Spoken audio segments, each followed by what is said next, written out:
भारत की धरती इतनी पवित्र है कि इसमें कई दिव्य संतों एवं महापुरुषों ने जन्म लिया है, जिनके बारे में आप जानकर चकित रह जाएंगे। ऐसे ही एक दिव्य संत थे देवराहा बाबा, जिन्हें आप योगी, तपस्वी, महात्मा, दिव्यात्मा या जो भी आपके मन में एक अच्छे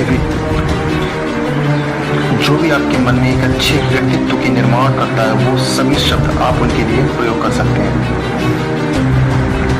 इस लेख के माध्यम से आपको देवराहा बाबा का जीवन परिचय और उनके चमत्कार के साथ ही उनके जीवन में जुड़ी अनेक ऐसी चमत्कारी घटनाएं उनके जीवन से जुड़ी अनेक ऐसी चमत्कारी घटनाएं आपको पढ़ने को मिलेगी, इसलिए कृपया पूरा सुने।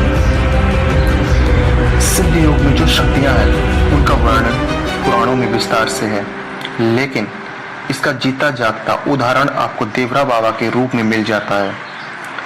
देवराहा बाबा अपनी उम्र, तप और सिद्धियों के बारे में कभी कोई दावा नहीं किया। सहज, सरल और सादा जीवन जीने वाले देवराहा बाबा अपने भक्तों से बिना कुछ पूछे उनके मन की सारी बातें जान लेते थे। इससे यह चमत्कार करें या फिर उसकी साधना शक्ति। ऋषि मुनियों के देश भारत में ऐसे कई महान संत हुए हैं जिन्हें दिव्य आत्मा कहा जाता है। ऐसे ही दिव्य आत्मा में से एक देवराहा बाबा बहुत ही सहज, सरल और शांत प्रवृत्ति के थे। बाबा को बहुत ज्ञान था और उनसे मिलने के लिए देश दुनिया के बड़े बड़े लोग आते थे, जिनके बारे में आपको आगे पढ़ने को मिलेगा। की जाए अगर देवराहा बाबा के जन्म की, तो एक अनसुलझा रहस्य ही रह गया है, क्योंकि बाबा ने किसी भी इंटरव्यू या अपने किसी भी वक्त को अपने जन्म के बारे में कभी नहीं बताया। लेकिन जब बार बार उनसे पूछा जाता है तो वे मुस्कुराकर यही जवाब दिया करते थे कि बच्चा, मेरी उम्र तुम नहीं जान पाओगे। लेकिन उनकी जटाओं से उनकी उम्र का अंदाजा लगाया जाए तो शायद 250 साल से लेकर 900 साल के बीच की रही होगी। आप यह सुनकर चौंक जाएंगे कि कोई इंसान इतने वर्षों तक कैसे जी सकता है। लेकिन यही प्रश्न जब उनके भक्त उनसे पूछते थे तो वे जवाब देते कि बेटा, यह सब अष्टांग योग व केचरी मुद्रा का कमाल है। और इसमें एक हैरान कर देने वाली बड़ी बात तो यह है कि वो कभी भोजन नहीं करते थे। ये यमुना का पानी पीते थे और दूध, शहद व श्रीफल के रस का सेवन करते थे। तो उनके मन में एक सवाल उठ रहा होगा कि क्या बाबा को भूख नहीं लगती थी? तो इस प्रश्न का उत्तर कई वैज्ञानिकों के अध्ययन से मिलता है। एक अध्ययन के अनुसार यदि कोई व्यक्ति ब्रह्मांड की ऊर्जा से शरीर के लिए आवश्यक एनर्जी प्राप्त कर ले तो उसे भूख नहीं लगती। साथ ही अगर कोई व्यक्ति ध्यान क्रिया, योग क्रिया, हठ योग क्रिया और संतुलित जीवन को अपनाए तो वो अधिक आयु तक जी सकता है। हालांकि अध्ययन के अनुसार तीनों चीजों का एक साथ होना आवश्यक। सुबह स्नान करने के लिए बाबा मचान से नीचे आते थे। जब कभी उनसे कोई भक्त मिलने जाता था तो वह अपने चरण उस भक्त के सिर पर छुआ देते थे। जिस भक्त को ऐसा आशीर्वाद मिलता था उसके सौभाग्य का उदय हो जाता था। हैरान कर देने वाली बातों में एक बात और जोड़ दीजिए कि वो कभी कपड़ा नहीं पहनते थे, चाहे जितनी ठंडी हो या चाहे जितनी गर्मी हो, हमेशा वाघ की छाल को लपेट रहते थे। भक्तों को द्वारा देखी गई घटना है, लेकिन इसमें पहले कई सैकड़ों वर्ष उन्होंने हिमालय में तपस्या की है, जिसका कोई अनुमान नहीं। आज हम बात करेंगे देवराहा बाबा की सिद्धियां। बाबा महर्षि पतंजलि द्वारा प्रतिपादित अष्टांग योग में पारंगत हैं। बाबा महर्षि पतंजलि द्वारा प्रतिपादित अष्टांग योग में पारंगत थे। हठ योग की 10 मुद्राओं में पारंगत थे, जिसके कारण वो कभी भी पल भर में आ जा सकते थे। उनके भक्त के द्वारा कहा जाता था कि बाबा एक साथ 2 अलग अलग जगहों पर उपस्थित हो जाते थे। कई सिद्धियां भी प्राप्त थी जो इस प्रकार है, जिसमें एक सिद्धि पानी में बिना सांस रहने की, दूसरी जंगली जानवरों की भाषा समझ लेते थे और खतरनाक जंगली जानवरों को पल भर में काबू कर लेते थे, जो एक सामान्य मनुष्य के वश की बात नहीं है। तीसरी बात यह है कि केचरी मुद्रा में उनको महारत हासिल थी, जिसके कारण बाबा अवागमन करते थे। हालांकि बाबा को किसी भी आते जाते नहीं देखा।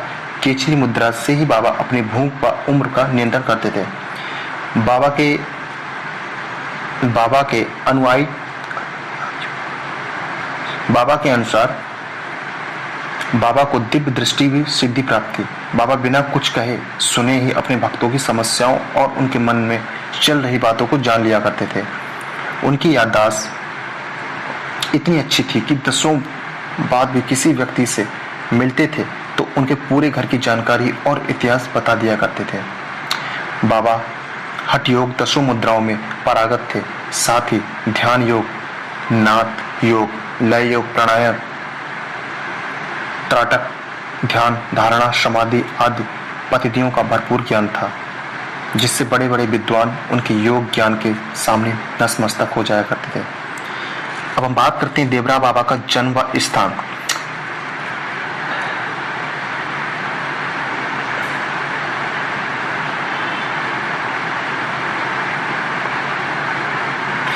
तो उन्होंने अपना निवास स्थल पहले तो उत्तर प्रदेश के देवरिया जिला चुना और उन्होंने जीवन के अंत तक मथुरा में यमुना नदी के किनारे रहे।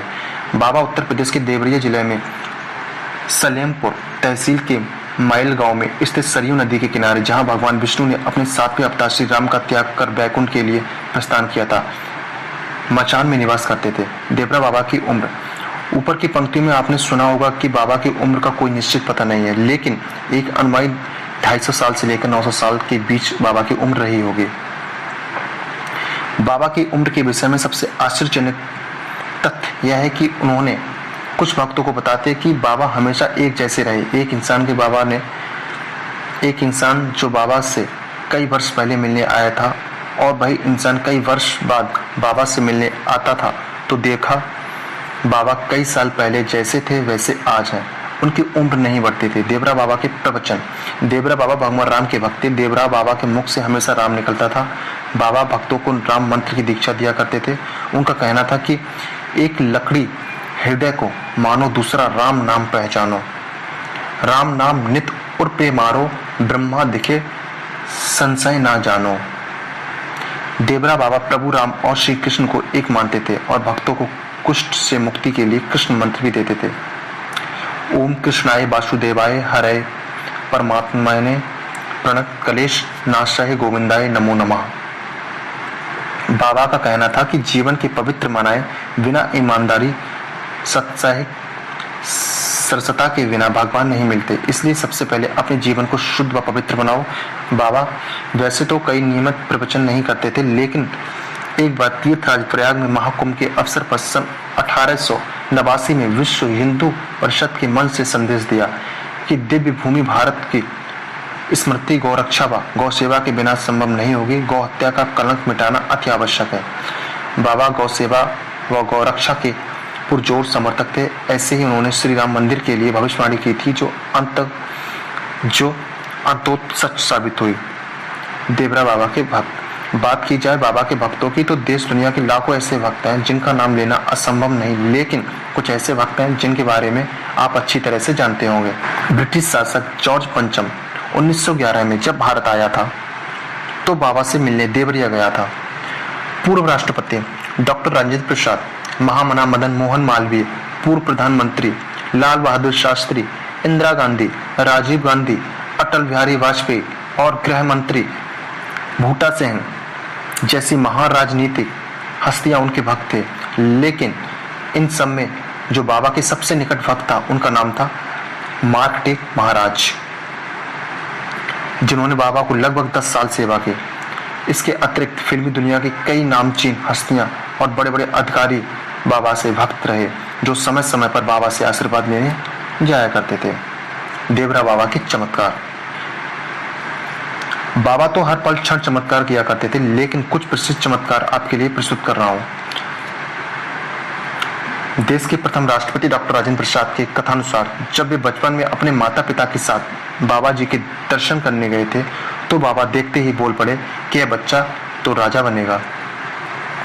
डॉक्टर राजेंद्र प्रसाद राष्ट्रपति को बनने के बाद बाबा को पत्र लिखकर धन्यवाद कहा और वर्ष 1954 में प्रयाग राज के कुंभ में बाबा को सार्वजनिक पूजन भी किया था।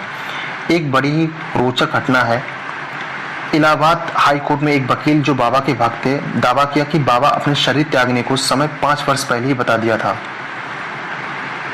देश में आपातकाल के बाद चुनाव हुए तो इंदिरा गांधी हार गए थे और उनकी जमानत जब्त हो गई थी, जिसके बाद इंदिरा गांधी देवरा बाबा से आशीर्वाद लाने गई और उनसे कहा कि हमारी पार्टी का चुनाव चिन्ह बाबा जी बताएं। तब बाबा ने हाथ उठाकर इंदिरा जी को आशीर्वाद दिया था और उसके बाद इंदिरा गांधी ने हाथ का पंजा पार्टी का चुनाव चिन्ह रखा, जिसके बाद इंदिरा गांधी को देश में प्रचंड बहुमत प्राप्त हुआ और वो प्रधानमंत्री बन गई थे। बाबा का निर्जीव वस्तुओं पर नियंत्रण था और बाबा पेड़ पौधे से बात किया करते थे। उनके आश्रम में बबूल के पेड़ लगे हुए थे, लेकिन उनमें कांटे नहीं होते थे और जो उसके आश्रम में लगे बबूल के पेड़ खुशबू बिखेरते थे। राजीव गांधी बाबा के बहुत बड़े भक्त थे। एक बार राजीव गांधी बाबा को आशीर्वाद लेने उनके आश्रम आना चाहते थे, जिसकी उनके अधिकारियों के विधिवत योजना तैयार की। राजीव गांधी के आने से पहले उनके अधिकारी सुरक्षा का जायजा लेने बाबा के आश्रम आए थे। आश्रम के पास एक बबूल का पेड़ था, जिसे सुरक्षा कारणों से काटना अति आवश्यक था। जब बाबा को इस बारे में पता चला, उन्होंने अधिकारियों को बुलाया, कहा कि यह मेरा मित्र है, मैं इससे बातें करता हूँ, इसे बेचारे को क्या दोष है जो इसे काटा जा रहा है। इस पेड़ को मत काटो, जाओ, तुम्हारे प्रधानमंत्री का दौरा रद्द हो जाएगा। और यह कहने के कुछ देर बाद ही वहां मौजूद अधिकारियों को सूचना प्राप्त हुई कि प्रधानमंत्री राजीव गांधी का दौरा रद्द हो गया है। सारे अधिकारियों बाबा को प्रणाम करके वापस चले गए। बाबा का प्रसाद देने का तरीका बहुत ही अचंभित कर देने वाला होता था।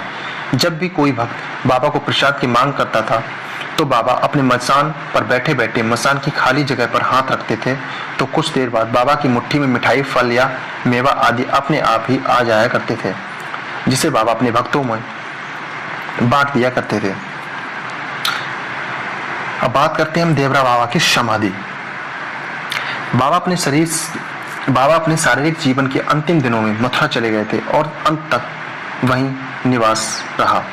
बाबा बताते हैं कि संवत 2047 की योगिनी एकादशी यानी 19 जून सन 1990 मंगलवार के दिन अचानक प्रगति ने अपना स्वभाव बदलना शुरू कर दिया था। पशु पक्षी व्याकुल होकर तरह तरह की आवाजें करने लगे। आसमान में काले बादल कुछ इस प्रकार छा गए कि दिन में ही रात हो गई और जोरदार बारिश शुरू होने लगी, क्योंकि अब समय आ गया था कि एक महान योगी और तपस्वी इस मृत्यु लोक से विदा लेकर अपने परमात्मा में लीन हो जाए। और उसी समय योगी राज परमहंस देवराहा बाबा ने चल समाधि ले ली। बाबा ने भले ही अपने शरीर को त्याग कर दिया था, परंतु यह ध्यान रहे कि ऐसे महान तपस्वी अमर होते हैं जो कभी अपने भक्तों को छोड़कर नहीं जाते हैं। वे अपने भक्तों पर अपनी दया दृष्टि हमेशा बनाए रखते हैं, क्योंकि उनके जल समाधि लेने के बाद भी कई भक्तों की बाबा की अनुभूति हुई।